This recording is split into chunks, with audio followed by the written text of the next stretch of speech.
Hello everyone, and welcome to this new video. Today we're gonna have a look at the outcome of this match, then we'll have a look at the Youth Academy scouting session. So first of all, we've been playing against AC Scarponi on Friday night, and as I said, many players were playing out of their role, despite being very good players. And despite being very good players, they would probably underperform under those circumstances. So the final score was 6-2 for us. I know it might sound a surprising score, a surprisingly good score, but I think we'll have to have a look at the stats first. So we won 6-2, then 53% ball possession for us, 47% ball possession for the opponents, which does not, well, on one side it sounds a lot because these guys had a very, very thick midfield, but on the other side it does not, because many of these guys were playing out of their role. So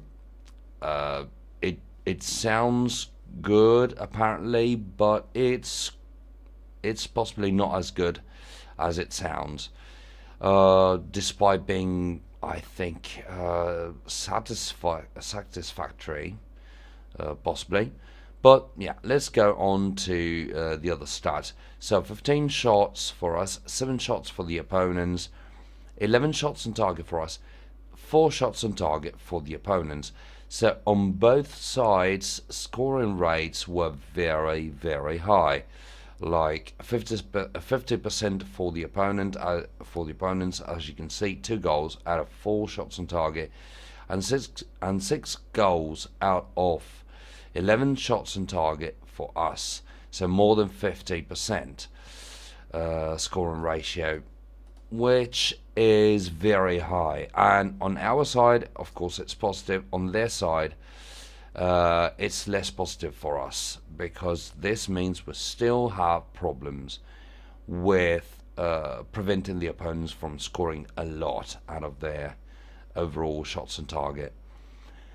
I still think this might be down to the goalkeeper, but I'm starting to think that this might be not, because I don't know. It could be down to the defensive midfielder not defending enough, or the central defenders doing the same, because it could very well be that the opponents are just too free to shoot properly as they wish.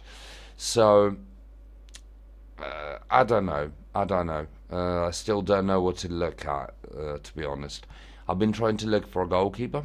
I had found a couple interesting guys, but they were overpriced in my opinion, so I just let them go. But we'll see what happens in the near future.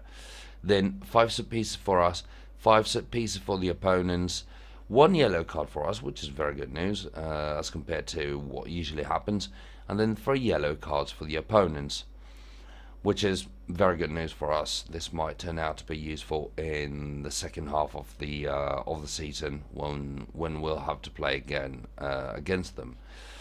So let's have a look at the standings. Situation has improved. Of course, we have 3 more points as compared to Friday afternoon, and I think we got somewhat closer to the top. I'm starting to think that we might not be able to get up to the top, but it's still too soon to speak about it. So 8 games into the season, 10th position, the league is starting to take its shape somehow. So despite seeing some things that look like an exception, like Palermo Calcio being here, or Stella Rossonera Lucca being so low, but in general, I think the league is starting, the standings are starting to take a realistic shape bit by bit. it's still not realistic for us to sit here, in my opinion, but we'll see what happens in the next 2 or 3 games. I probably anticipated that we'll see something some very important moves in case things didn't improve quickly in the next few games again. So let's have a look at the academy. So let's go for normal talents and then let's get the report done. So Martelli, a left defender, 18 years of age, 3 stars potential. It's not extremely promising. Technique is good actually. Crossing skills, well, for an 18 years old player, are decent but not impressive. The work rate is relatively low, but I'm afraid that this kind of skill set, plus the fact that he's 18 already with 3 stars potential, I'm afraid is not promising enough for us. Then Longorn, even lower skills apparently, but he's 17. So let's have a look. Well, the work rate is somewhat low in my opinion. I don't like this for right defender, and the technique is somewhat low too. Pace and crossing are very good for this kind of role, and the positioning too. But the rest, I don't think it's very satisfying. So let's go for firing him. Then 18 years of age, higher overall skills, I have to say, central defensive midfielder with unusually high finishing skills. Passing skills are good, and then pace is good. Stamina should go a tiny bit higher, so it's fine. The work rate is not impressive, but 5 points are usually not too many, are they? In order for him to get up to 10. The fact is here that passing, finishing, and long shot skills are very good for a striker, but they shouldn't be extremely good for a defensive midfielder. Yet I think I see some potential, in particular if we wanted to play very attacking, or for a team that wanted to play very attacking with their midfield. So we might try and hire him and see whether he's professional enough to achieve a kind of result or not. Then let's update the training screen in order to have him inside it.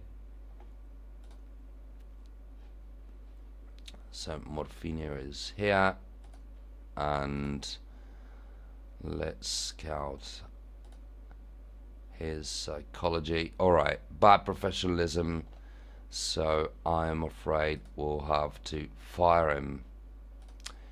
Unfortunately, one more negative session. You haven't seen last week's, but it wasn't positive either. We didn't have very interesting players scouted, so I think we just have to wait. Some good players are already in the B team, some very good players actually, so we just have to wait for them to train properly and enough in order to achieve the level that's required to play in the main team. So nothing too bad so far, and yeah, I think it's the case to prepare our lineup for. It's time to prepare our lineup for the next game, but you'll see this in the next video, guys. So thanks a lot again for watching, and see you in the next video in a very short while. Bye.